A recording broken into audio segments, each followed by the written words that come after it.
going on, everybody? It's your buddy, it's your pal, Spaz Phoenix, the YWC Reality Check, and it's that time. I know, and especially to my buddy James, who's been reminding me for the past couple of days. I know, I'm late. I'm 6 days late, but this is Ask the Phoenix, the October edition, the Halloween edition, if you will. I just finished watching the Halloween episode of SmackDown, which was an episode of SmackDown with costumes, and yeah. One thing I do want to point out, and I just want to point this out as a funny thing, guys. Don't think me as an asshole. I've been shitting a lot on Daniel Bryan recently, and I believe with good reason. I don't dislike the guy, but there's things about his booking that I haven't liked, and everybody thinks I'm crazy. Everybody thinks I'm nuts. Everybody thinks I'm, talking out of my asshole and whatever. Let me tell you something. Up until recently, one of my most popular, one of my most sought out and active response type generating type video on here was Cenapocalypse, the top 50 reasons why John Cena is killing professional wrestling. That has been surpassed in views and activity by the top 15 reasons why Daniel Bryan sucks. 50 reasons why John Cena sucks and is killing professional wrestling, which was about an hour and a half video if I'm not mistaken, got replaced by 15 reasons why Daniel Bryan sucks. So I'm not as off my rocker as most or some of you would like to think. I'm just putting that out there. Getting on to the questions, because, guys, you guys know the drill. I'm not awake. It's ridiculous o'clock in the morning when I do my vids. Laurel Lewis says, have you heard that the Total Divas can't win the WWE Divas Championship? I have heard that. It makes sense to a certain extent. It really sheds some light on why Natty hasn't even been in the title picture recently. It's really unfortunate. I think it's crap. I think it's got a lot to do with the fact that the story in Total Divas doesn't sync up with the current day product, although they try to make the current product sync up with what's happening in the show, which I think is a big mistake, because it's not, especially when they make mention of, coming up to specific pay-per-views that are definitely in the past and try to sync that up with the current product. It just doesn't work. And for people that are willing to overlook stuff like that, then it's cool. I don't watch Total Divas anyway, so when they start talking about Total Divas, I really don't know what they're talking about. Anyways, for fun, Steffi Sunshine and I used to watch Total Divas. We gave it a try in season 1, and I don't know if she still watches it, quite frankly, but I know that I don't. Even though I have the network for $11.99 here in Canada. It's dumb. If you've got people on the roster competing, and competing well, like Natty, like, I'd say prime example that's being buried by, this is Naomi, for sure, would you not? But it's dumb, because if once that rumor gets out there, we know if any of them do get a title shot, that they're not going to win, so there's no point in getting invested in the match. Making a hard and fast rule like that doesn't really help. Anyway, it definitely doesn't help your show. Because, eventually you got to get the title into that show to cause some more drama, would you not think?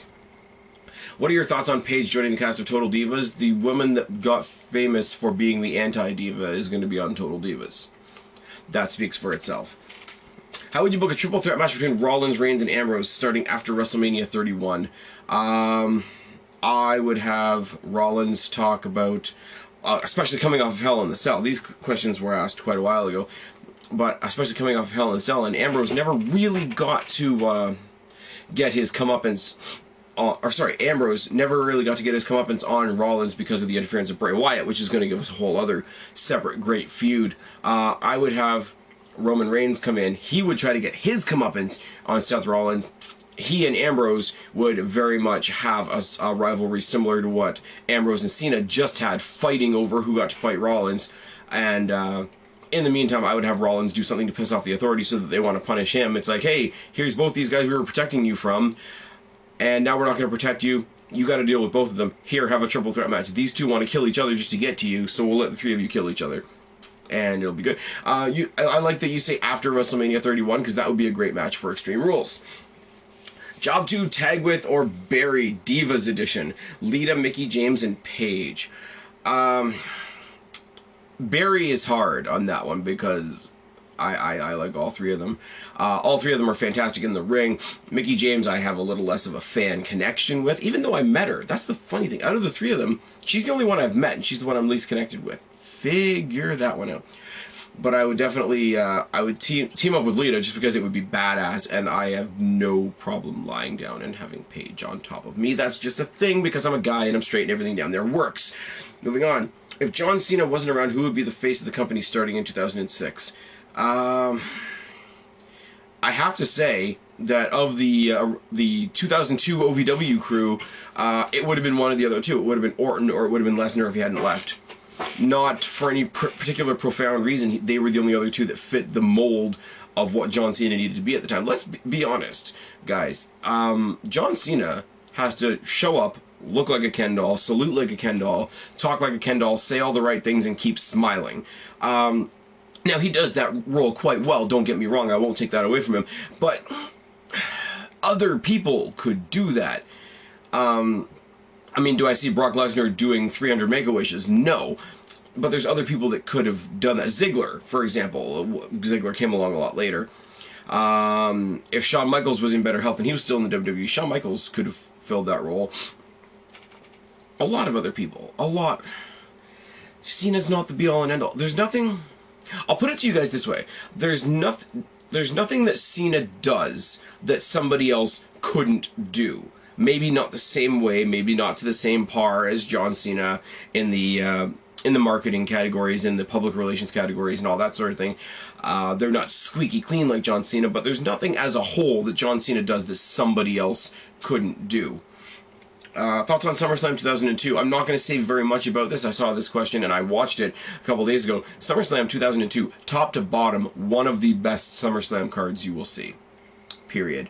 And I'm not even going to get into specifics, but I will implore each and every one of you, if you are a recent wrestling fan and you have not seen SummerSlam 2002, especially the grudge match between Triple H and Shawn Michaels, take the time, find the tape, find the DVD, go to your used video store, torrent it, YouTube it, whatever you want to do. It's a great show. What's your favorite Daniel Bryan match that he's won? Now, this goes along with a second ago, what I was saying about Daniel Bryan. My problems with him are how he's been booked. I do not have any problem with him as a performer. As a performer and telling the story of Daniel Bryan versus The Authority, at WrestleMania, he and Triple H did have a fantastic match. That match alone could have been his WrestleMania moment. My problem was that he then went on injured and beat two more future Hall of Famers, walked out with all the gold without a scratch on him. That was my problem. His match with Triple H at WrestleMania was a fantastic moment. Fantastic moment. So I will say, at least in the recent history, my favorite match Daniel Bryan won is the match with Triple H, even though it was one half of the booking that I don't like, that I have been very vocal about since then. It should have stopped there. It was great. They tried too hard. That's what I will say about that. How far do you see Luke Harper going as a singles star? I see him going a lot of different ways. He's a big guy. He's an imposing guy. He's a powerful guy. It's believable that he could just pummel you into submission with no real wrestling skills. Throw into that the fact that he does have wrestling skills. Throw into that the fact that that guy of that size can actually do some high-flying shit. The Tope Suicidas and all. Tope Suicidas. There we go. I can speak, I swear. And it's a fantastic all-around package. Now, here's where you come to the catch-22. We've seen within the Wyatt family that he is capable of cutting a damn good promo. He needs to break away from the Wyatt family, which they're already doing. He needs to establish his own personality and put those promo skills to use on whatever he's doing next. And if he can do that, then he'll be fantastic. If they have Sister Abigail be a WWE diva, who would you want to be, current or former diva, or somebody from NXT? I've tossed this idea around a lot, even before I was answering this question. When people ask me who I think Sister Abigail should be, I tossed around the idea of it being Lita, because she's kind of different and alternative. I tossed around the idea of it being Paige, because Paige, with the look that she already has, going to a creepier, more gothic character would not be that hard. I tossed around the idea of Becky Lynch being Sister Abigail, especially with her new heel turn on NXT, which is fantastic. Ultimately, the conclusion that I come to, Sister Abigail should never be a thing, if that makes sense. It needs to be mythical. It needs to be as mythical as the lantern. It needs to be as mythical as the Undertaker's urn. In actuality, the Undertaker's urn was a copper-painted tin that Paul Bearer brought to the ring. But there was power, there was unexplained, never really explored power. Sometimes there was smoke coming out of it. Sometimes there was light coming out of it. Sometimes, at the end, thanks to CM Punk, there were actual ashes coming out of it. But you never knew exactly what was in the urn, for sure. Sister Abigail needs to be like that. Bray Wyatt is demented, and Sister Abigail, I would like to think, is one of the formulations of that dementia. If it turns out that she is an actual person, then that means that Bray Wyatt isn't so demented. That makes him more normal, and that makes his character a lot less fun. So ultimately, my answer to that is Sister Abigail should never be an actual character, period. Do you think people shit on the Bella Twins just because it's popular? Bella Twins got brought in because they were twins, and WWE thought that would be a fun gimmick, and that's really all they were for a long time. They wanted to make them a bigger deal, because clearly they're the focus of Total Divas, and they are associated with their respective husbands and whatnot. Now that they've finally, as they do with every great tag team in the WWE, they've finally broken up and had them fighting each other. They've developed some individuality. Nikki went and got herself some tits so we can tell them apart. And I'm not even saying this as a bad thing, they've developed different wrestling styles. Brie Bella, the wife of Daniel Bryan, is a slightly more, I will say, I'm not going to oversell her, she's a slightly more technical wrestler, whereas Brie is using the power moves. She even has an over-the-shoulder finisher, like John Cena does. She does the rack attack, and it's the rack because she's got tits, and that's fine. People shit on the Bellas because they saw how the Bellas were when they first came in. The Bellas were horrible when they came in. They really were. They capitalized on the adolescent male fantasy of having a threesome with twins. Let's be real. There's an old joke I used to hear. You gotta date twins with the same name. It's like one wife that never gets tired. WWE tried to capitalize on that, but they capitalized on that way too much. They capitalized on the twin magic thing way too much, and now the Usos are doing it, and that's a whole other story. I think the problem is now we saw them as shit for so long that people are not willing to give the time to see what they've become now. Now, are they superstar women's wrestlers? No. Are they Lita? Are they Trish? Are they Jacqueline? Are they even up to the snuff of AJ and Paige and some of the girls on NXT? Absolutely not. But you do have to admit that they've gotten a lot better. And yes, at this point, it is more a popularity thing. Well, one of them is associated with John Cena, so they gotta suck. They're the quintessential representatives of Total Divas. They must suck. Now, Cena sucks. Total Divas sucks. Now, the fact that these girls have managed to scrape any improvement at all out of that, despite all those things, should be accredited at some point or another. So yeah, it's kind of shit. What would Caitlyn be doing right now if she didn't ask for her release? If it was up to me, I would have a very strong triple threat rivalry between her, AJ, and Paige. I would use, if I was in charge of the WWE, I would use that as a tool to strongly push NXT and just say, like, these three girls came from NXT. These first, AJ and Caitlyn, came from the first iteration of NXT when they had their all-girl season of the old style of NXT.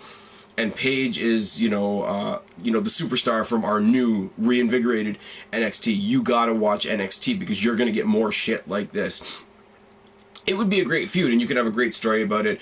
AJ and Caitlyn used to be friends. AJ and Paige used to be friends. Paige is crazy. AJ is crazy. Caitlyn will be dealing with two crazy opponents.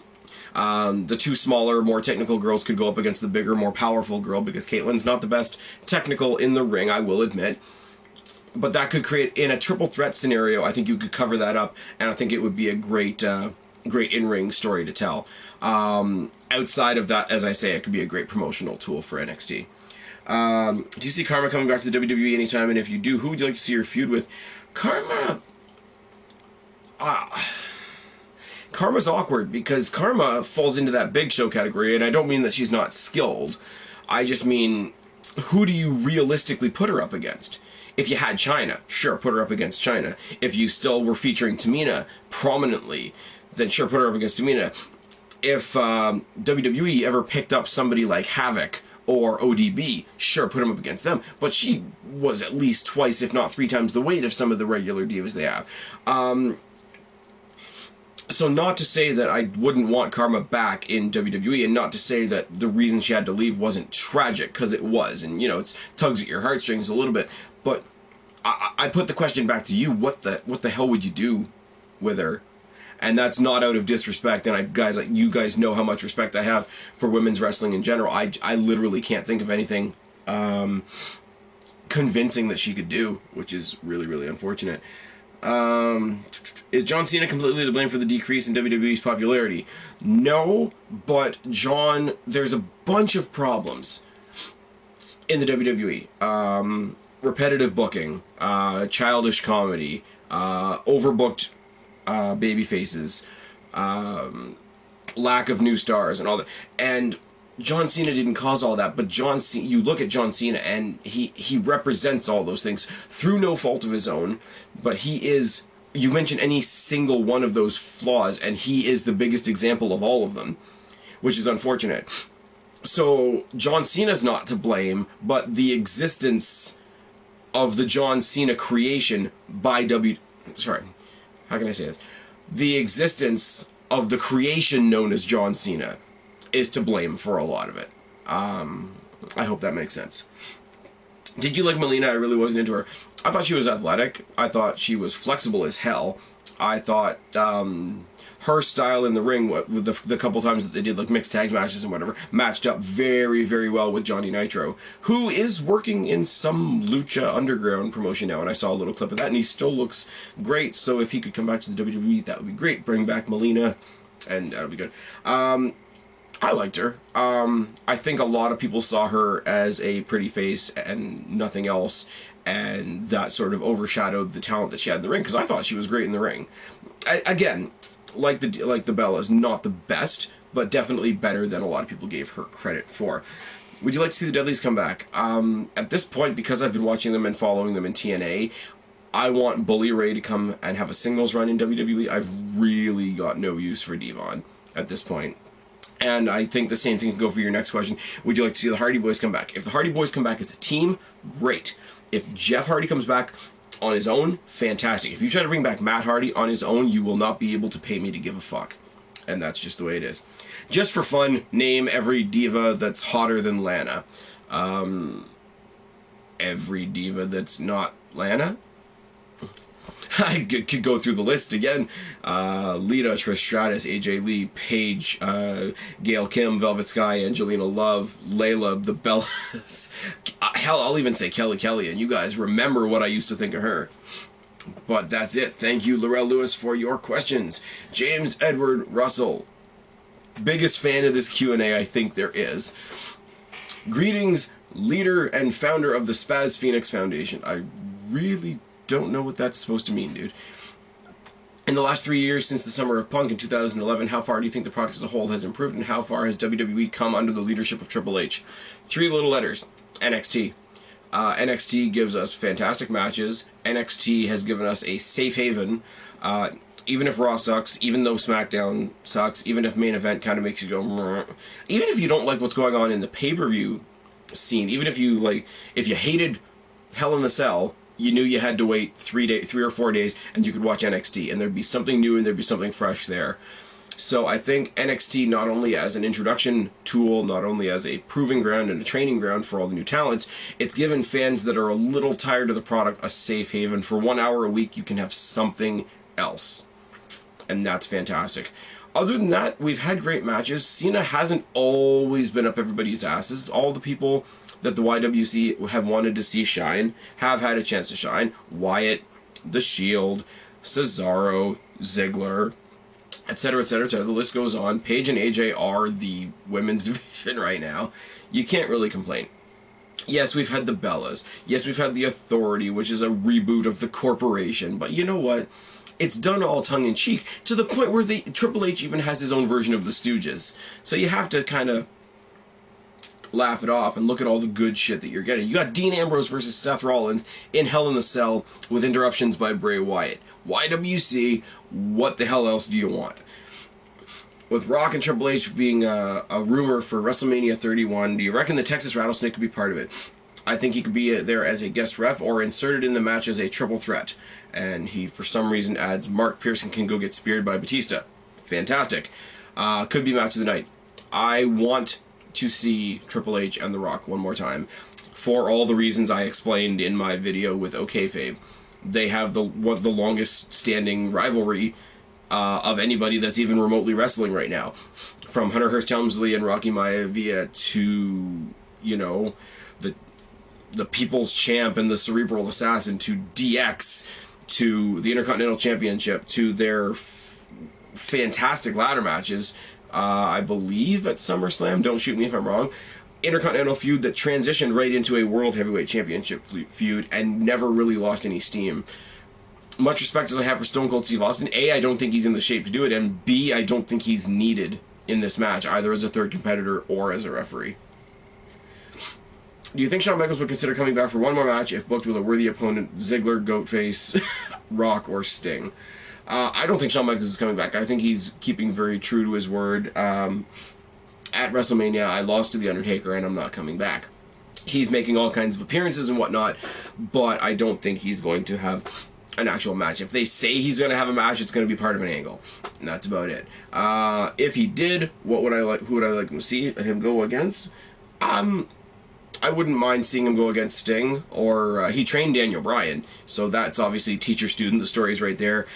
Him and Ziggler, two show-offs doing their thing in the ring. The one match we never actually got to see, when we really never had any reason to not see it, was Shawn Michaels versus The Rock, and I would want to see that just for the curiosity, because those two guys are very different. They're both show-offs, they're both showmen, and they're both, you know, charismatic as fuck, but I don't think they would have meshed well together, and if they had, I think it would have been fantastic.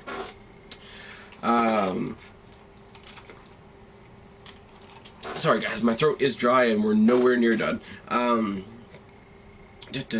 Considering his refusal to fill the role as champion, should Brock Lesnar be kept as the main guy, as he won't be appearing next until Royal Rumble, even though the pay-per-view will have a bigger importance to it? That's a double-edged sword. Do we take the belt off him because he's not appearing as much, or do we use the fact that he hasn't appeared as much to really, really, really make the Royal Rumble seem important? We're in kind of the downslope of the year right now, so not having a champion at every pay-per-view, I don't know, it hasn't really affected my enjoyment of the shows personally. To have the main event of the Hell in the Cell match not involve the title whatsoever, not even the number one contendership, just be a way to give main event spotlight to one of the most intriguing rivalries in the WWE right now, I think was fantastic. We're going to Survivor Series, where the main event is going to be a Survivor Series elimination match. So again, not that it's the greatest thing in the world, but I don't think not having a world title match is going to kill it. TLC, I'm sure some of the new faces of the WWE, either Wyatt or Ambrose or both or Rollins or somebody, will do something fantastic in that main event. And when we get to the Royal Rumble, we might not like Brock Lesnar for not being there, but we'll be ready to see him again, because he'll feel long overdue at that point. So I don't think he should have it taken off, no. Since 2012, we have witnessed WWE have John Cena in mid-card main event feuds with the likes of Ziggler, Ryback, Rollins, Ambrose, Reigns, Sandow, and Goatface. What other talents on the roster and in that mid-card event could benefit from feuding with Cena? I want to see a long-standing feud between Cesaro and Cena. And I'm really glad that you bring this up, and James, I know you're a huge Cena fan anyway. I shit on Cena a lot, and he deserves it.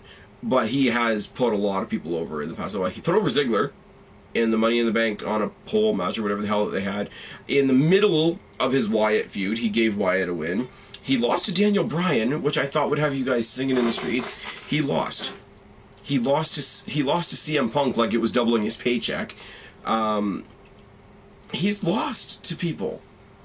He has. It's just a thing. I get why people don't like Cena. They're the same reasons I don't like Cena, but don't make up shit that's not real, because then all of our actual arguments go down the toilet.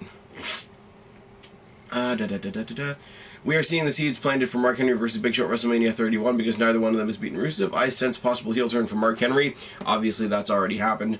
Side note, Rusev is being used as a tool to start feuds between other people. He started a feud between Bo Dallas and Jack Swagger. He's now started this feud between Big Show and Mark Henry. I think it's very interesting the way they're using Rusev and his unbeatability. That's fine and wonderful.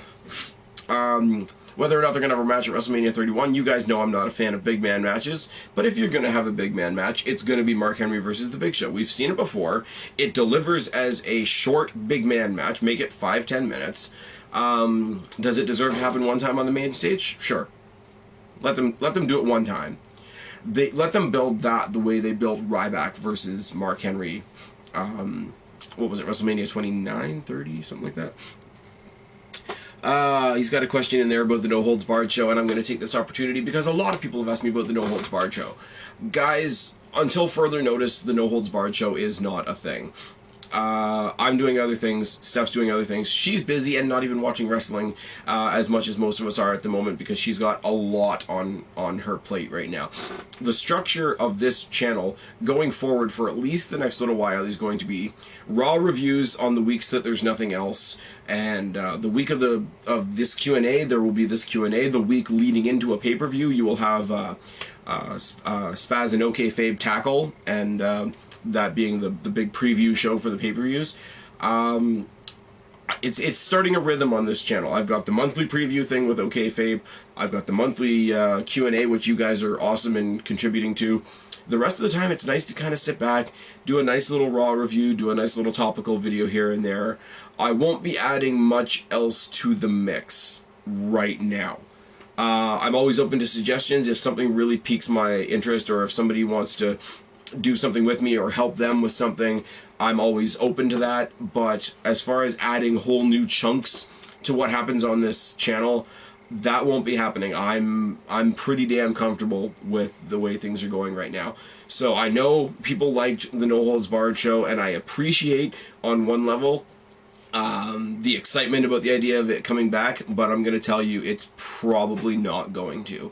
So there's going to become a point where I might politely tell you to screw off a little bit. Like, that's just a thing. If we end up with Lesnar versus Orton on the bigger scale at SummerSlam, for example, do you think we could get Rock versus Orton? It could do wonders for Orton. Please give me your thoughts.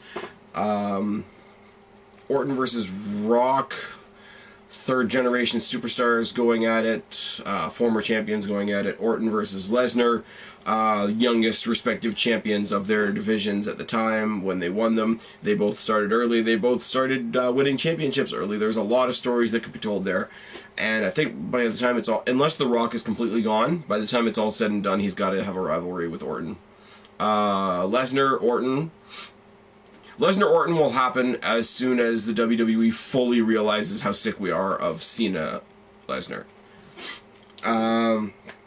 If Punk chooses to return, how would you book CM Punk versus John Cena at WrestleMania 35, and how would you book Cena versus Orton at WrestleMania 32? I'd book them both just as they are. If you all recall, right before WrestleMania 18, which I was at, and yes, I'd say it a lot, there wasn't much to it. Rock basically came out to Hogan and said, you know, this has happened, and this has happened, and this has happened. How about one more time at WrestleMania? Punk versus Cena and Punk versus Orton, both of those rivalries, that's all it would really need. You could have the typical Cena Orton, who's the best, who's the face, yada yada yada. Let's go find out on the big stage. CM Punk could rhyme off 100 ways that he's beaten Cena, and Cena beat him back maybe half as many times. You know, you want to call me a fluke, you want to hold me down, you want to get me removed from the company, you want to get all the authority figures to chase me out. While I'm back now, and not only am I going to take you, not only am I going to take the gold, but I'm going to do it on the biggest possible stage there is, and the biggest corporate joke of the WWE is going to go down on the biggest stage. Just mention the names and say WrestleMania. It's like when Undertaker came out and stared down Lesnar. There didn't need to be a story. All you needed to say was Undertaker, Lesnar, WrestleMania. all you would need to say would be Cena, Punk, WrestleMania. Cena, Orton, WrestleMania. Start printing money. It is what it is. And you're asking me another question about John Cena versus Hulk Hogan, which I don't want to see, so no offense, dude, I'm skipping it. Hope my questions aren't as grueling as they usually are. Haha, hashtag Cena versus Hogan, hashtag Ask the Phoenix, hashtag Sting versus Taker. Alright, James, thanks for your questions, buddy. How would you book a Ryback and Bad News Barrett return? I wouldn't put a lot of hoopla in it. I mean, we got Ryback back this week. He basically came out, simply answered somebody's open challenge and destroyed them, and hey, I'm back. Bad News Barrett could be very much the same way. You could have somebody win the Intercontinental Championship, have a long run with it, have them come and cut out the typical promo. It's like, it's so easy to be champion, I've gone through all the challengers, there's nothing left for me to do. You know, click in a microphone, I'm afraid I've got some bad news. Whoever it is, Sheamus, Cesaro, Ziggler, whoever, they get attacked by Bad News Barrett, and Bad News Barrett is back. Very, very simple. I've heard they're trying to take two on the Nexus and Ryback and Barrett. Do you think it could work? Trying a take two on the Nexus with Ryback and... as a team? No. No. Sam Wilson says, "Hey Spaz, I'm a great fan of your content. It's the first time commenting on Ask the Phoenix. Keep up the good work. I'm from a city in England called Holland. I've been watching your content for almost a year now, I believe." Well, thank you for that. Guys, I will say, as great as it is doing these Q&As, I seem to get the same people a lot. And that's not to say that I want to stop hearing from those people. I don't want to stop hearing from Larell Lewis and Cheney and James and Abel and all those people. If you're watching this video and you've never asked me a question, even if you throw one up, like a lot of people in these Q&As throw up like 10 or 20 or 50 because you guys are crazy and great. If you got one question, throw up one question. It's all good. Firstly, you said on Twitter when Roman Reigns was injured that you didn't wish injury on on anybody, and you wished a speedy recovery to Roman Reigns, or something along those lines. But in your Raw review, you seem pretty happy about Daniel Bryan being injured or potentially not coming back, or was it just the fact that he might not be coming back that you're happy about? The answer is neither. When I spew vindictive, venomous stuff about Daniel Bryan on this channel, I can only speak for myself, not other people, because there's other people there that legitimately don't like him. It's towards his fans, because his fans, a lot of them, are ridiculous. Yes, he's a fantastic wrestler. Yes, he had a fantastic moment at WrestleMania, albeit it was overbooked. But there's a lot of them, and I do mean a lot of them, like the Alexes and the Prestons of the world, that are literally sitting there with bated breath, not willing to give anything else the time of day until Daniel Bryan comes back. The show sucks until Daniel Bryan comes back, and that's not good. Even if Daniel Bryan was the center of the WWE, even if he was the greatest thing since sliced bread and the only thing holding the company together, that's not a good thing, because if he was the only good thing in wrestling, we'd be fucked right now, wouldn't we? Because the one good thing in wrestling is injured right now. Thankfully, reality check, he's not the only good thing in wrestling. So it's that blind attitude that I'm attacking when I say shite things about Daniel Bryan. It's not that I wish him any ill. I do hope he comes back. I do recognize that he's a fantastic talent in the WWE with a lot to contribute. But he's not the be-all and end-all. He's not the next Austin. He's not the next Undertaker. He's not the next Hulk Hogan. He's not even the next CM Punk or John Cena, in my personal opinion. But he's a fantastic talent, and he does have his contributions to make to the company, and I wish he would come back. But when I do it, it's the same as when I saw him lose in 18 seconds to Sheamus. I don't think he deserved it. I thought it was crap as much as the rest of you did. But it's all those people that over-push Daniel Bryan when he doesn't need it. It's those people that are going to be set back on their haunches a little bit by what they see. Those are the people that I'm laughing at, because their tunnel vision is so forward, and it's just, you're causing yourself to miss so many other good things that are going on in the company right now. And it's just sad. Next, do you feel if the Shield was still together and Roman Reigns had sustained this injury, that they would disband the Shield and continue with Dean and Seth and go down the route of Dean and Seth attacked Roman Reigns, causing the injury? I think if the Shield was still together and Roman Reigns sustained the injury, I think they would have sent Dean and Seth for the Tag Team Championships, which I would have thought was really cool. when they originally sectioned off the Shield and they decided that Dean Ambrose was going to go for the U.S. title and that it was Reigns and Rollins that were going to go for the tag team championships, it was cool. I got it. They were trying to single out Ambrose for reasons that are obvious now. He's freaking awesome. I would have bet money that when they split them off into a single and a team, I thought the team was going to be Rollins and Ambrose, because the two of them together were friggin' insane as well. Yeah, if they were still together and Roman had been injured at that point, Ambrose and Rollins would have been the tag team champions instead. That's about it.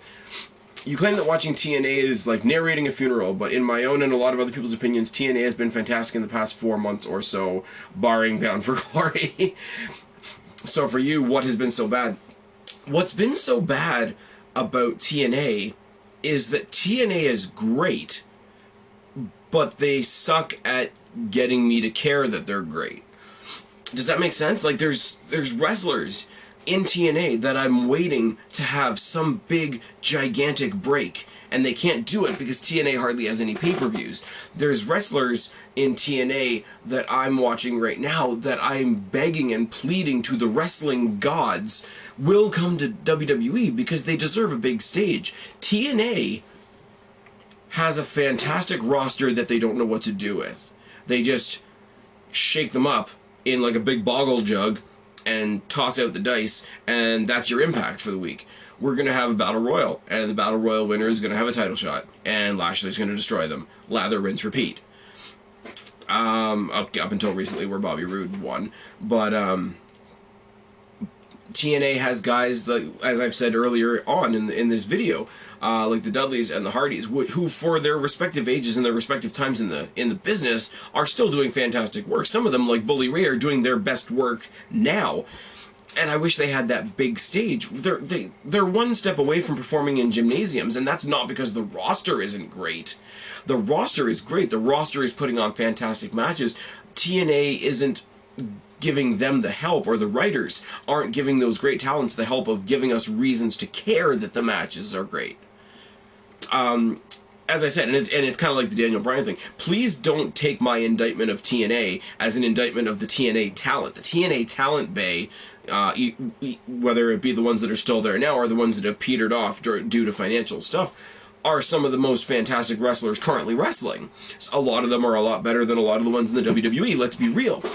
But they don't have a stage to show it. They have a gymnasium, for better or for worse. They played, or they put on a show at Ricoh Coliseum in Toronto here a little over a year ago. Ricoh is a small local hockey arena, and they couldn't even fill half the building, which tells me their advertising isn't there, their promotion isn't there, their storytelling isn't there, their production isn't there.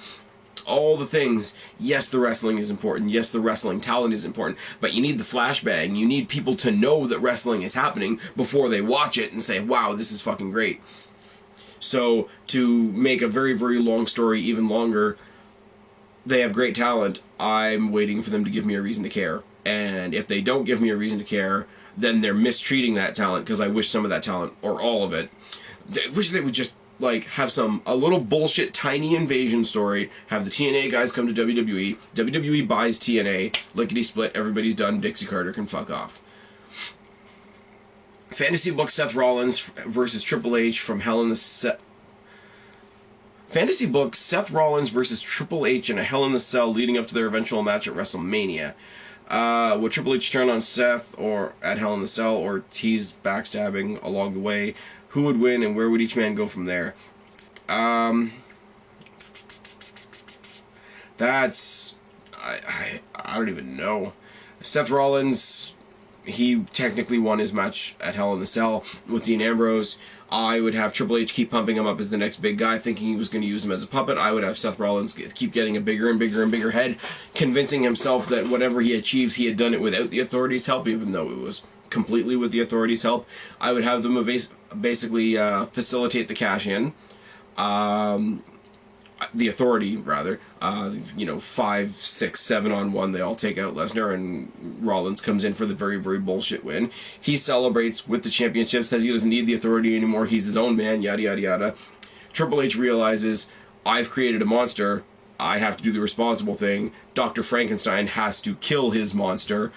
Triple H books himself in a title match versus Seth Rollins at WrestleMania, which Seth Rollins wins. Fantasy book CM Punk versus Dean Ambrose. I don't think you need to book it. Just, again, it's one of those situations where Dean can be cutting a promo in the ring about how crazy he is or whatever, and all he would need to do is at some point in that promo say, I'm the best guy here, screw that, I'm the best guy in the world, you know, hit the white noise, they stare each other down, they point at the WrestleMania sign, there's your match. You wouldn't have to do anything more than that. How'd you book Seth Rollins cashing in the Money in the Bank contract? He doesn't seem legit enough to take out Brock Lesnar. How do you see the cash-in coming about? I initially thought Roman Reigns would win, and da-da-da-da-da-da-da-da. You guys love to write me questions in big, long, run-on sentences. It's great. It gets the detail of your question out, but for me to be reading it out loud, I'm not that great. I kind of suck sometimes, guys. I don't know why you guys watch my videos, to be quite honest. But eventually, I think what you're trying to get to is how would I have him cash in? Who would I have him cash in on? I've kicked this around on a couple of videos. Most of them were on collabs with Connor. Lesnar wins a couple more matches. I would have had Orton win the Hell in a Cell match against Cena. I would have Orton versus Lesnar at the Royal Rumble. I would have had Lesnar destroy Orton because that would have given him some credibility.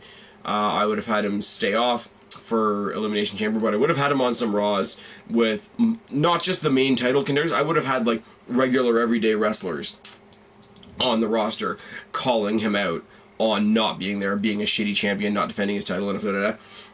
Leading towards WrestleMania, I would have had Roman Reigns win the Royal Rumble. I would have had, eventually the taunting would have gotten to Brock Lesnar, where there would have been some kind of melee about whatever happening in the ring with like 20 or 30 people in the ring. He would have come down, destroyed everybody, stared down Reigns, went to WrestleMania, lost to Reigns. Reigns would have won by the skin of his teeth and had nothing left in his system. Rollins would have taken that opportunity in that main event to cash in and walk out the champion. Not only would Rollins have beaten the guy that... Let's see here. If that's the case, Rollins would have beaten Reigns, who had beaten Lesnar, and Lesnar being the guy who has beaten John Cena 3 times, just beaten Randy Orton, and took the streak. Not only that, Rollins would be the only guy to successfully cash in his Money in the Bank briefcase in the main event of a WrestleMania and win. Rollins is the new face of the company, right there. But, thanks for answering my questions and keep up all the good work. Thank you, Sam Wilson. Megan Rose says, what's your biggest regret as a YouTuber? Which is a really... it's never a question I really thought I was going to be asked. Some of the drama that I've gotten into. I regret some of the drama that I've gotten into because it was unnecessary. I regret some of the people that I've done collabs with because they turned out to be dicks. I never should have done anything with Bone Duster or his other friend who I can't even remember.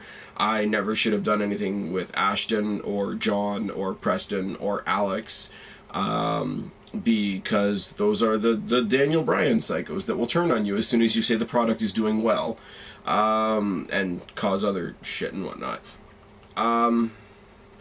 Nothing else, really, because all I've ever done on here is come up with my opinion. I've kind of come up with, this is my opinion, and you're not going to change my mind, and go fuck yourself. But that is the way it is. If you meet me in real life, I'm kind of like, I'm not that much of a dick, I'd like to think. But I like to think that I present myself the same way I present myself here. It's like, this is my opinion. You can disagree with me all you want, because that's all it is my opinion. I don't really regret much because ultimately this is a creative forum and it's a podium for me. So at the end of the day, with all due respect to every single one of you that have made this channel what I consider to be a success, the only person I have to answer to at the end of the day is me. And if I get up here and say something, it's how I felt that day. Now, that being said, I go back and I watch videos from a couple years ago, and do I have the same opinions that I had? No. Doesn't make them wrong because that's what I thought then. So yeah. I regret a little bit of the drama that's happened here and there. I regret some of the people that I've done collabs with because it turned around and bit me in the ass. Other than that, not really a damn thing. It's a good thing. This is a good thing for me. This is a fun thing for me. If people, especially, I don't want to do this, but like the Mark Pearson shit, like he's still taking digs at me. He's taking digs at me. Apparently I'm gay. Apparently I jerk off to all the divas and the Miz. Because that's a thing, apparently. He's got so much to say about me. He's got so much great material on me that he has to knock my bald spot and my earring. Yeah. I used to say to people in real life, you can insult me. If you insult me really well, I will admit it. I would say, yeah, you got me. But if you're going to take the time to insult me, don't waste my time. That's what I'll say. Michael S. says, do you play video games at all? To that, I will say this. Cool game so far. I've only done a little bit of the career mode and a little bit of the NXT mode. I'm looking to get online in the next couple of days and figure out what accomplishments unlock what. But the gameplay is very similar to 14, which I like, which means I don't need to learn gameplay. I need to learn characters. I need to learn matches. I need to learn those kinds of things, but it's not like I have to learn how to walk again, which is what I like, which is what I didn't like about the games on PS2 because they changed the configuration so many times. Really, if I look down there, guys, ultimately I have SmackDown vs. Raw 06, 07, SmackDown vs. Raw 11, WWE All-Stars, WWE 12, WWE 13, WWE 2K14 and WWE 2K15. Those are the video games that I have. I'm not a gamer. I'm a wrestling fan, so I have wrestling games. This is a thing. I have some other games that people have given me. I have Juiced, which is a shitty PS2 game, and I have Lego Batman for PS2, and I have somewhere kicking around here, I have a PS2 disc with old Genesis games on it, which is a lot of fun if you want to go a bit old school. I also have a Super Nintendo that I got at a thrift store last year for 20 bucks sitting in my closet back there. What are your least favorite TV shows and movies? Oh. Least favorite? I can't say what ones are the worst because the ones that don't interest me I don't watch, but other people in this household watch things like Modern Family and In the Middle and just Hot in Cleveland. They're just bad.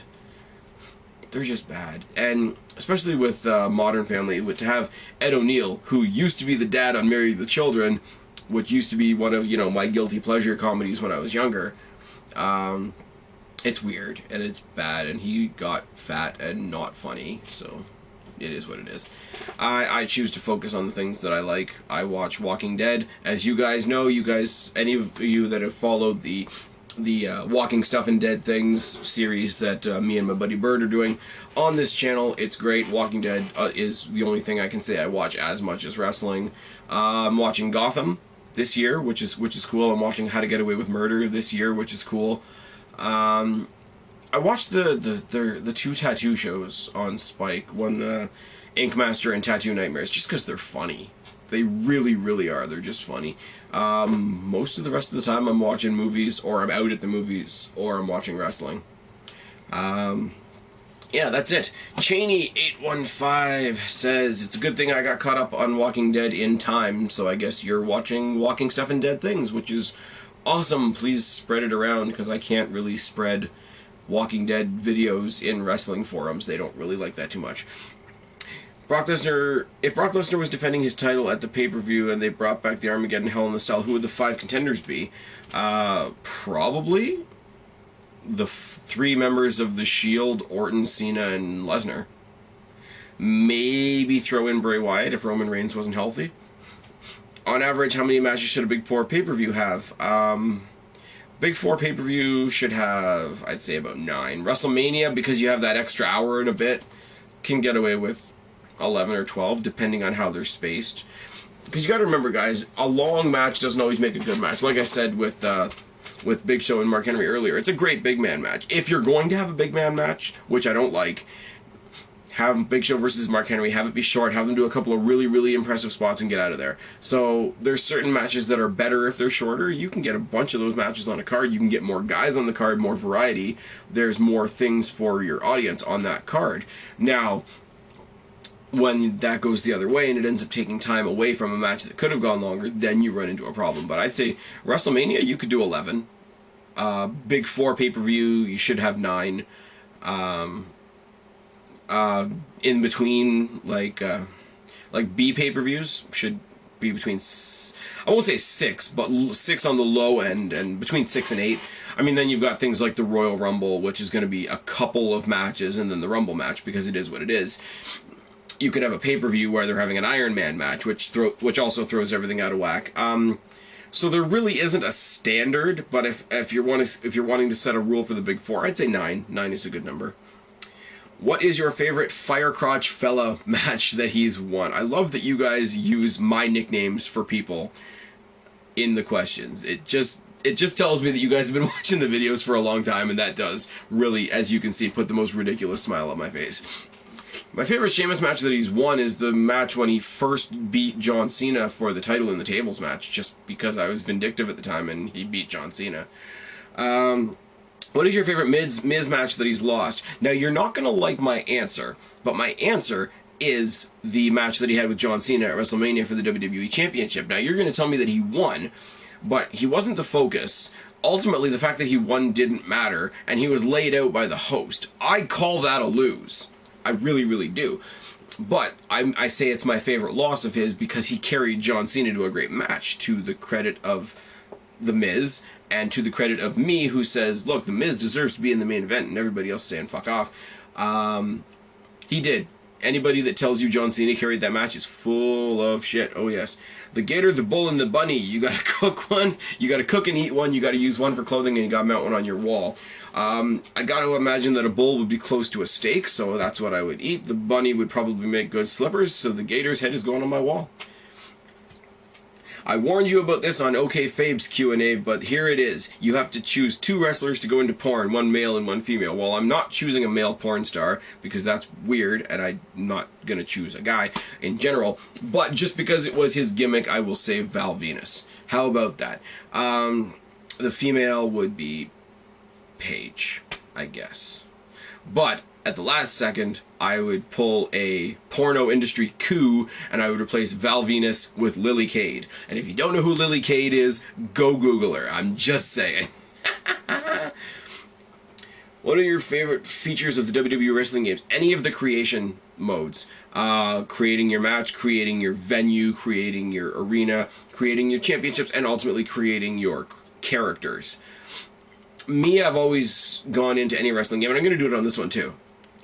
I've always created some version of me, and I've always created a team sort of to be around me. I've always created, like, a diva, a high flyer, and a big, like, brute, like, blunt instrument type guy.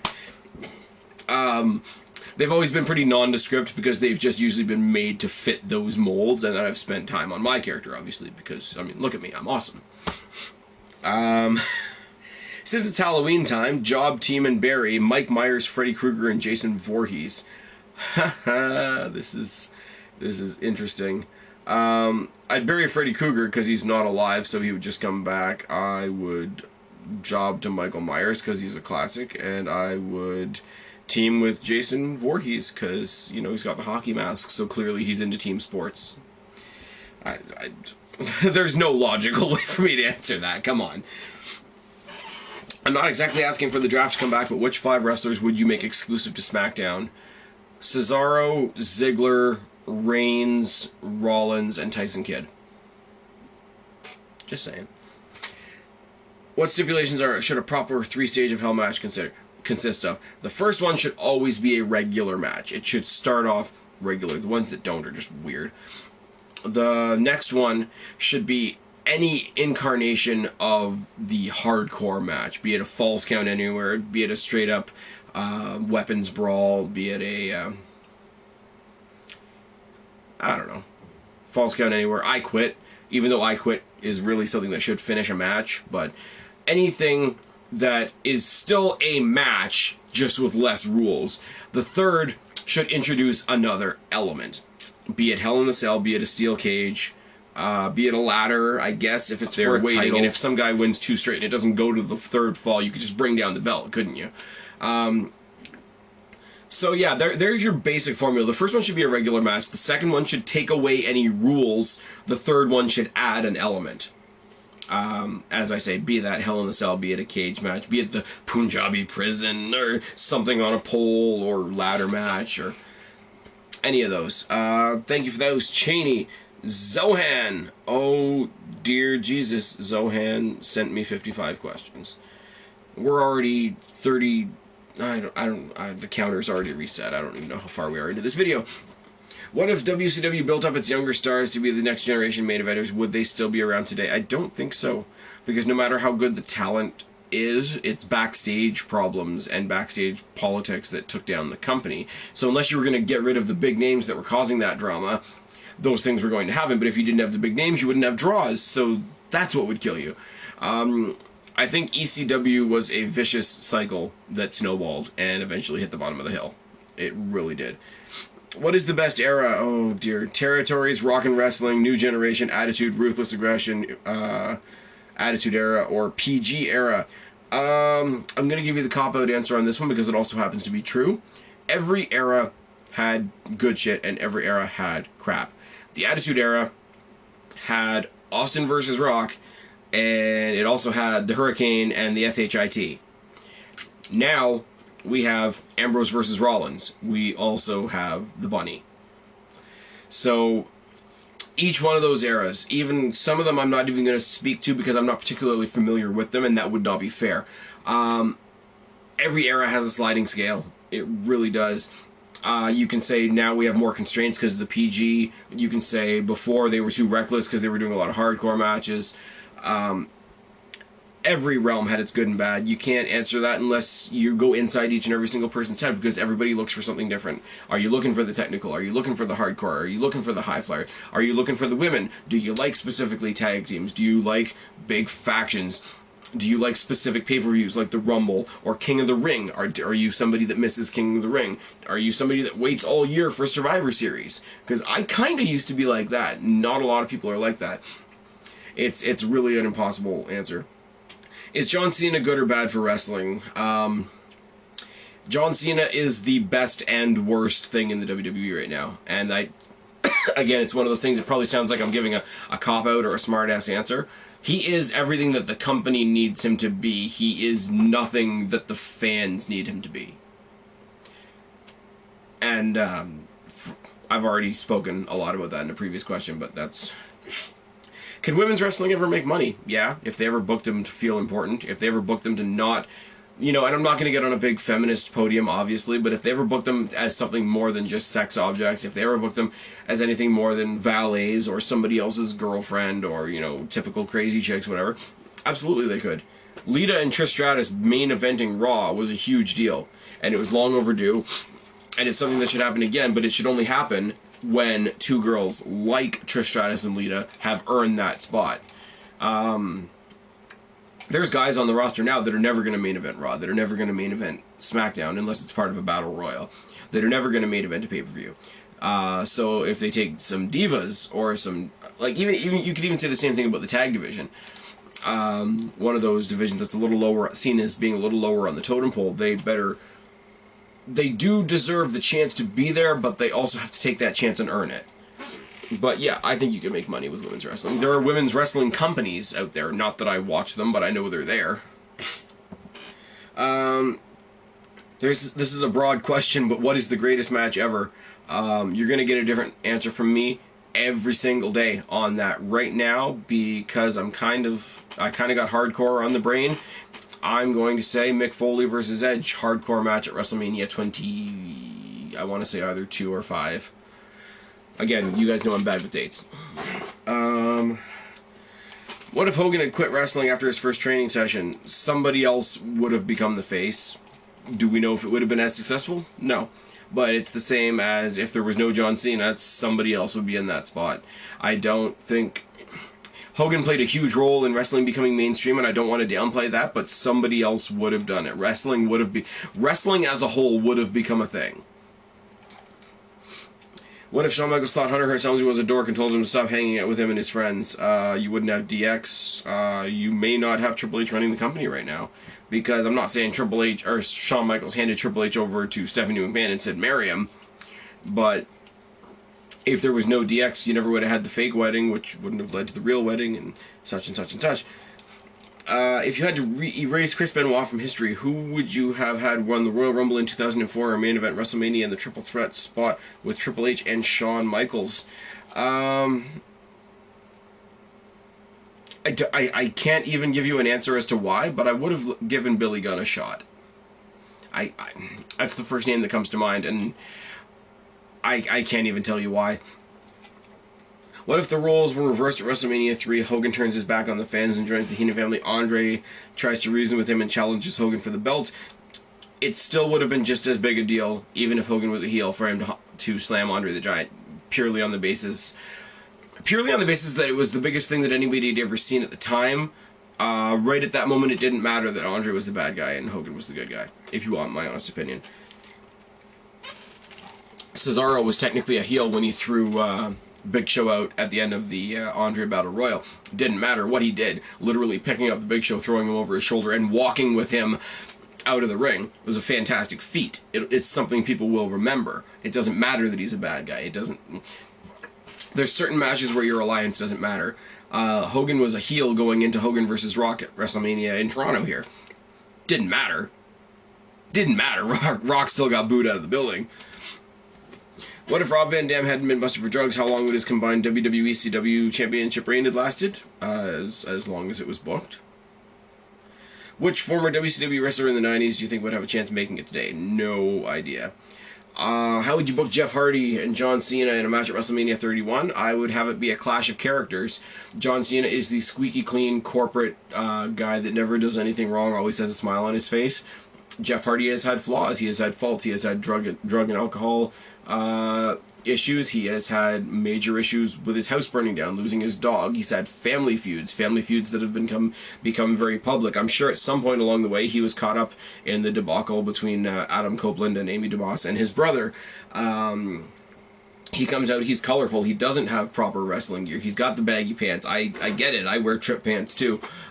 He's got the long sleeves, he's got the makeup, he's weird, he's different, he's not a G.I. Joe. I would make it all about the contrast of the two characters, and whether John Cena either shunned him for that, or did what he did for CM Punk and said, hey, this guy's way different, and I don't agree with him, but he deserves a shot. Goldberg in Austin and Hogan in Austin, I would have just said, like, we're the biggest names in our respective companies in our respective times. Let's see who's really the greatest. What if Vince Sr. had actually let Vince Jr. follow his dream and become a pro wrestler? I didn't know that was a thing, first of all. Second of all, I don't think he would have been very good. Third of all, I still think he would have been handed the company eventually, and I don't think we'd be that far off track as to what we are right now. What if Jake Roberts never accidentally fell over and created the DDT? I didn't know that that's how the DDT was created, but if all it took was falling over, I'm sure somebody would have done it eventually. If Eddie didn't die, would Ray have won the Royal Rumble either in 2006 or ever? No, not a chance. Not a freaking chance. No. That was WWE cashing in on Eddie's death, which is very unfortunate. And it's also unfortunate because it gives Rey Mysterio and his fans a great inflation of the legacy that Rey Mysterio leaves behind. Oh, yes. What if Shelton won Money in the Bank? We would have had a very athletic competition for the World or WWE Championship. We would have had one less argument in the whole WWE is racist thing, and he would have the fan following that Kofi Kingston undeservingly has now. What if Shawn Michaels never suffered from his back injury, and would he have played a major role in the Attitude Era? Shawn Michaels was the total package wrestler. He would play it, if he was able, he'd be playing a major role now. There's no single time in wrestling that could not have benefited from having Shawn Michaels in it. That's just a thing. What if Kurt Angle had stayed in WWE? I think he would be the standard bearer for technical pro wrestling. It wouldn't be like people like CM Punk, it wouldn't be Daniel Bryan, it wouldn't be, even some people are saying Swagger now, and he deserves some of that. It wouldn't be Benoit, even if he was still alive. It would be Kurt Angle. If you see what he does in the ring, even now in TNA, he's a friggin' machine. Angle would be facing Lesnar. Angle and Lesnar would be the fight for who's the face of the WWE, rather than John Cena versus Randy Orton.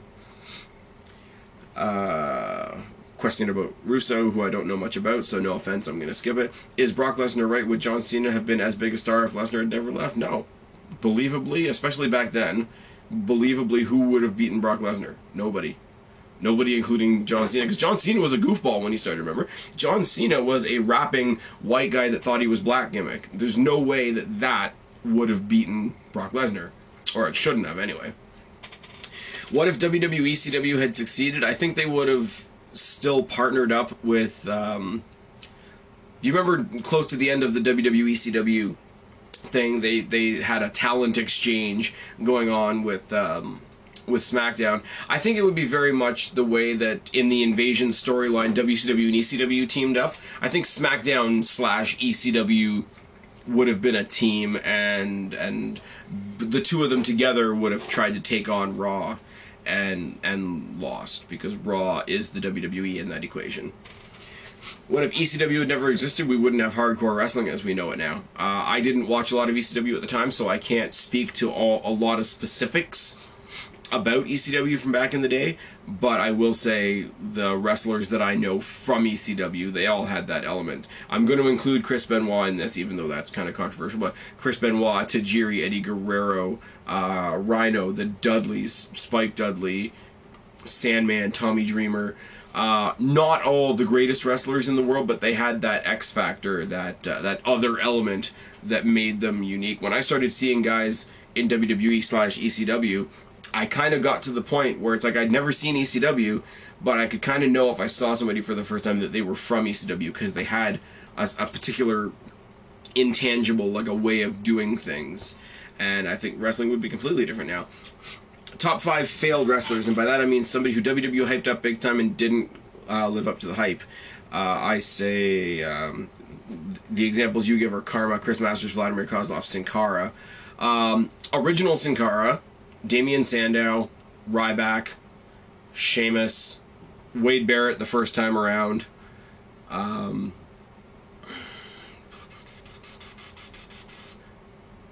Yeah, Kozlov's another one, you're right. A lot of them. A lot of them. A lot of people say that Roman Reigns is going to fit into that camp, but I think this time that he's got away because of the injury is going to help him, because I think they're going to have to find a very careful way to put him back in the title picture. I don't think he's going to be hot-shotted as much as they originally planned, but we can see what happens when we get there. On Stone Cold Steve Austin's Bottom Line DVD, The Miz said The Rock wouldn't be The Rock without Steve Austin, and Stone Cold Steve Austin wouldn't be Steve Austin without The Rock. Do you agree with this? No, I would make that comment about Austin and McMahon, because McMahon wouldn't have been McMahon without Austin. Austin wouldn't have been Austin without McMahon. For Triple H, or sorry, for The Rock rather, I would say that goes to Triple H. Triple H and The Rock, from the days that they were Rocky Maivia and Hunter Hearst Helmsley, made each other every time they fought. And I mean, for Triple H, that would also go along with facing guys like Foley and Orton and Batista. But the beginning of that was Triple H and The Rock. So statements like those can be made, but I don't think they've been made the right way in that particular scenario. Not to say that Austin versus Rock wasn't also a great feud, but if you saw Rock and Triple H from its beginning days, you know, when Triple H was the Greenwich Snob and Rocky Maivia had the funny haircut, to now, to a lot of us drooling at the idea of seeing them fight one more time at WrestleMania 31, that's a fantastic feud. That is a feud that you want to see happen. Do you think Rey Mysterio is... I don't think this is written properly. Do you think Rey Mysterio is eligible for a WWE Hall of Fame? You say education, but I think you mean induction. Really, no. He's hype. Rey Mysterio is hype. He was a good cruiserweight in WCW when he was in his element. WWE hates cruiserweights, but likes the popularity of Rey Mysterio, so they made him this big giant slayer guy that became a cartoon, and I'm sorry, no. What do you think of Rollins' curb stomp finisher? I think it's great. I think it can work on anybody. I think it was Jim Ross that said the good sign of a great finisher is a finisher you move that you can do on anybody. So if it involves lifting and you're a small guy, you shouldn't have a lifting finishing maneuver. Something like the stunner, or the RKO, or the curb stomp, is great because it can be done to anybody. And it's dirty looking. Anybody that has seen the movie American History X knows what a legit curb stomp looks like. And it's effective, and it's especially effective being done vindictively by a heel. So I think it's great. This is a personal question that you don't have to answer if you don't want to, but do you have any religious beliefs, and if so, what are they? Alright, here's what I'm going to say about this. I don't, really. I don't subscribe specifically to any religious affiliation. Now, that's not out of disrespect, it's just because I'm more of a show-me guy. I'm totally open, I will say this, to the idea that something might be out there. But at the same time, I'm going to follow that up with show me what it is. That being said, my family has been United Church of Canada Christian since before I was born. I've been to church. I have a lot of great friends from church. I've seen a lot of those friends that are very religiously devoted legitimately come in at the beginning having a really bad day, and I see the good it does for them. So I have a lot of respect for that. I firmly believe you can believe whatever you want. If you want to explain what you believe to me so that I can understand it, that's cool. When it becomes pushing, that's when the conversation is going to be over. The other side of the coin, obviously, is there's other people out there that think we should abolish religion entirely because religion causes too many wars. And to that, I say people want to fight. Human beings want to fight. They want conflict.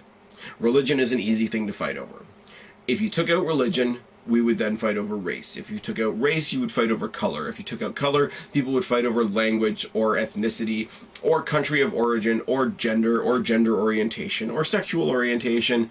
So that's ridiculous. I don't think religion is as evil as people make it out to be a lot of the time, especially with the things that go on these days. I get why people do it, but it's just not. So no, I don't subscribe to anything, any particular organized set of religion. I do respect that it exists. I'm kind of curious when people tell me about what they believe and why they believe it and whatnot. It's kind of an interesting thing, you know, compare, contrast, because everybody has a slightly different take on everything. But no, I don't throw my hat into any one specific set of beliefs. But I do know that they are out there, and for a lot of people they do a lot of good, so that's fantastic. So that was an interesting question I wasn't expecting to get in a wrestling Q&A, not gonna lie. Where does Brock Lesnar rank in the greatest of all time? With him ending the streak, do you think a case could be made for him being the greatest of all time? No. As big a thing as the streak was, it was one match. He was booked. The story was written that he would win one match. And that match wasn't even great. So, no. Brock Lesnar, part-timer at best, not nearly one of the greatest. He's not even totally focused on being a pro wrestler, let's be real. So, no, not one of the greatest. Do you own any WWE Studios movies? I own all of the Marine movies. I own both 12 Rounds movies. I own See No Evil. I know See No Evil 2 is out on video right now. I can't find it anywhere, which kind of sucks. I have Oculus kicking around somewhere. I have... So the answer is pretty much yes. I didn't get the comedies. I didn't get whatever the comedy was with Edge. I didn't get the Chaperone with Triple H. Triple H was really weird in Blade 3. Just putting that one out there. What would you have done differently with the Summer of Punk? Not much, other than I wouldn't have had The Rock be the one end it, because that just made the whole thing friggin' cheap, and that was just like, okay, Punk, your entire awesome title reign is a setup for Rock versus Cena. And that was shitty. What's Rey Mysterio's best WWE match? I would say any matches that he had with Ziggler, John Morrison, or Cody Rhodes. Especially when Cody Rhodes was deranged Cody Rhodes and he had the mask, and Rey Mysterio had broken his face, and they had the match where they were using the mask as a weapon. I think that's at WrestleMania. Pretty sure. But yeah, I'm not going to say Rey Mysterio. I got to go back because I've been shitting on Rey Mysterio a lot. I'm not saying Rey Mysterio is not talented, but he's not nearly as great as he or his fans think he is. That's just all it is. Do you like the 30 or the 40-man Rumble? I like both. Depends how you make use of it. When Royal Rumble first started, it was 20-man. Then they bumped it to 30, and 30 is kind of the standard. They did the 40-man once, and I believe it was only so that they could do the Nexus versus Core storyline and still have spots open for other people. I like the 40-man. It's longer. It's a little bit more in depth. I think we should do it, but not every year. Like, I think we should do it every 5 years, like 2015, 2020, 2025, or do it every 5 WrestleManias, like before WrestleMania 35, before WrestleMania 40, before WrestleMania 45, so that it's not something all the time, but it is something that recurs and makes the 5-year anniversaries seem extra important, gives them that extra little bit of pop. I think that would be quite appropriate. What one person do you think Bret Hart, what person would you have liked to see Bret Hart feud with if he hadn't left in 1997?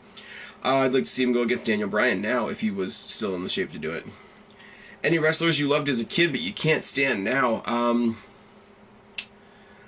My answer is going to be Bret Hart, and for a couple of reasons. Because I go back, I used to be swept up in the whole Canada versus America thing, even though I was a Shawn Michaels fan. And I used to enjoy what Bret Hart did in the ring. I go back now and I watch it, and to me it feels kind of boring compared to what we see now.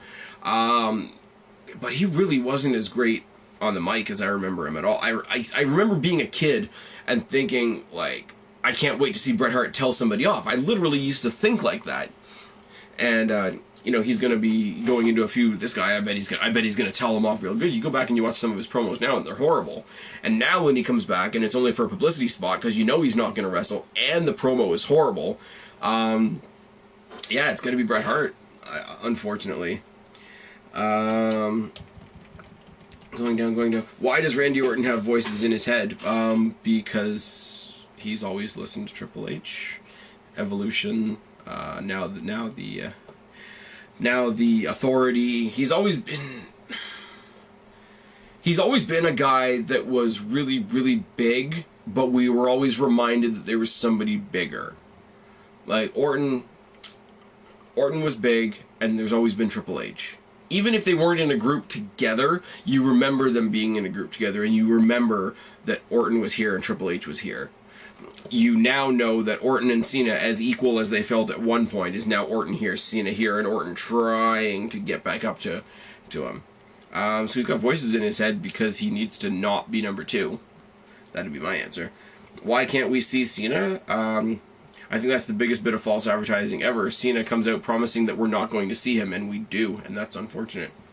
Why doesn't your name matter to The Rock? Because The Rock, like the WWE in general, cares about the money, so they care about the money on your dollar bill. Why does Ryback rule?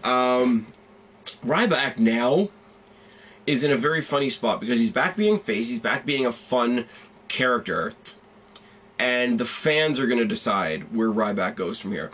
Because the way they're presenting Ryback right now could either be perceived as really, really goofy or a wrecking ball. It could go either way. If the fans decide to laugh at him again, if the fans decide to chant Goldberg at him again, he'll tank again. If they get behind, and if they sort of accept the goofy and see him as the wrecking ball that he wants to be, then he'll go far, and then he'll rule. And then people will get behind him. I think if they don't try to make him a main eventer, if they keep him as something fun in the mid-card where it's just like, oh shit, something's about to go down, which is what I think WWE thinks Khali is, but he's just not. He could be that guy, like Mark Henry. Mark Henry's kind of awkward in the main event scene, but if Mark Henry comes down to challenge a mid-carder, that guy's going to get squashed. Like, Ryback could be the new version of that. Somebody's going to get demolished. He could be Rhino. I don't want to see Rhino as the WWE champion, but I want to see Rhino come and destroy somebody. Bully Ray, same thing, although I wouldn't mind him being the champion. Moving on. What was Punk going to say about the anti-bullying campaign during his original pipe bomb speech? I don't think it was going to be anything too in-depth. I think it was just going to be something along the lines of, you know, Vince McMahon in the WWE put forth this this anti-bullying campaign, but Vince is the biggest bully of all, or something to that effect. I don't think it was going to be super in-depth. I don't think he was going to actually say anything about the campaign. I think it was just going to point out the fact that it's a bit ironic that Vince pushes everybody around and he has an anti-bullying campaign, which would have been entirely apt, which would have been entirely a fantastic point, but that's where they chose to cut him off. Does the beer throw guy show up at every Raw, SmackDown, and pay-per-view patiently waiting for Stone Cold's return? No. No, they have the beer throw guy there when Austin's going to be there. Why is Evolution a mystery? I don't know. Now we're just talking about wrestling intro lyrics now, aren't we? What happened to Kane on May 19th? Oh, sorry. Why does Edge think we know him? At the time when he was at the I think you know me, I think you know me, I think you know me thing, when he first came into the WWE, and they just repeated that over and over and over. I think it was to emphasize the fact that he was an enigma. Nobody knew anything about him. Nobody knew where he came from. Nobody knew what he was thinking. He was silent. He didn't say anything. He had that Goldberg effect in his own type of way, where you walk softly, carry a big spear, for lack of a better term. He was a character that wasn't known. He was silent. He was creepy. Nobody knew what to expect. So I think the song was supposed to be like him relishing in the fact that nobody knew him, and that gave him an advantage. Or at least that's how it came across to me. Now we're getting into completely subjective observations here. What happened on May 19th? It's something to do with Kane's backstory. I don't know whether that's when the Katie Vick thing happened, or that's when his parents' house burned down, or that's when the Undertaker attacked him for the first time, but it's one of those things with the weird, confusing Kane backstory that really, if you listen to all the different pieces we've heard about the Kane backstory, none of them make sense. None of them. Some of them say he was raised by Paul Bearer. Some of them say he was raised in an asylum. Some of them say he went to regular school and had sex with a dead chick, and it's awesome. If one's occupation is to commentate on wrestling match and one is told to know their role, should they still shut their mouths? Fantastic. Contradiction by The Rock. Well played. Why of all people was Hornswoggle made to be Vince's illegitimate son? For the same reason that Hornswoggle was revealed as the anonymous general manager of Raw, because WWE wrote a story that they didn't have an ending to. That literally is what it is. Michael S. has a bunch of questions about ECW, which, like I said, I didn't watch, so I'm going to answer the ones that I can, and the ones that I can't I'm going to respectfully back away from. I hope that's okay and not offensive. What are your thoughts on Sabu back in ECW? Didn't watch. What are your thoughts on RVD being a heel? Never seen it. Favorite ECW wrestlers? Now, I'm going to say this based on the ones that I've seen since. I like Rhino. I like Bully Ray. I like Tajiri. I liked Benoit at the time, I will not lie. Guerrero.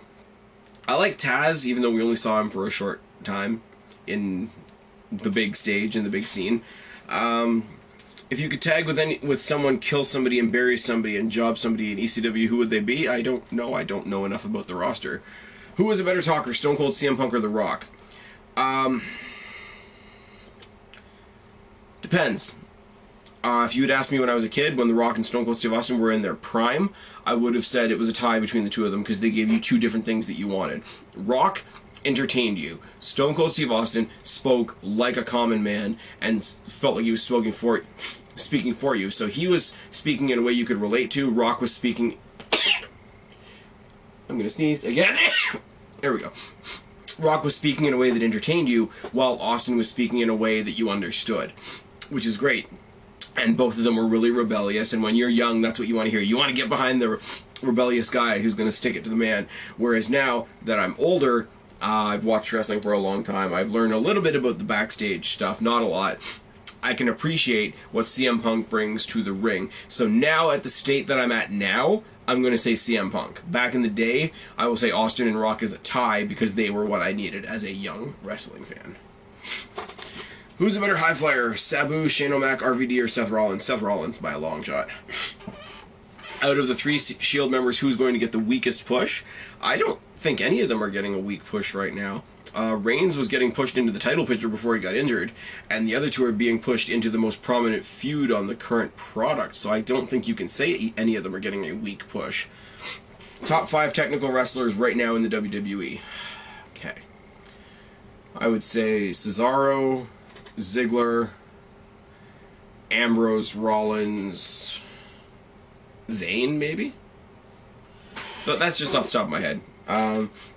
If you could have booked a feud back in ECW that didn't happen, what would it be? I don't know what feuds happened in WCW, or ECW rather, but I'm seeing what they did afterwards. I would have loved to see Tajiri versus Taz, like as in their primes and such. But that'll be it. Guys, I've rambled for quite a long time. That has been Ask the Phoenix, the October edition, the Halloween edition. Thank you for spending... Actually, you know what? By the time you see this, it won't be Halloween anymore. But thank you for letting me spend my Halloween evening with you guys. Thank you so much for contributing to this Q&A like you guys always do.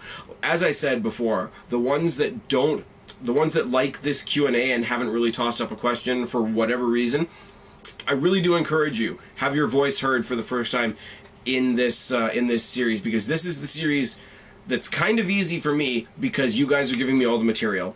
This is the series that allows me to interact the most with you guys, and I couldn't ask you guys for anything more. The way the Ask the Phoenix series has taken off and been received by all of you is way more than I could have ever predicted. So, heartfelt thank you from me. I will see you guys again in November. Little spoiler, there will not be one in December. I'm going to be a little light with material in December just because it's Christmas, etc., etc., etc. So after November, you will have 2 months to give me questions for a January New Year's Q&A. But leave me your questions down in this box below for next year's November Ask the Phoenix. This has been a lot of fun. I'm out of breath. I'm going to go to bed soon because, as you guys know, it's well past ridiculous o'clock in the morning. But, that being said, I've been Spaz, your YWC Reality Check. Subscribe there, talk down there, start a conversation, keep all of our conversations going. Give me more questions. Don't be a stranger. I'll talk to each and every last one of you. But for right now, I'm tagging out. Bye, guys.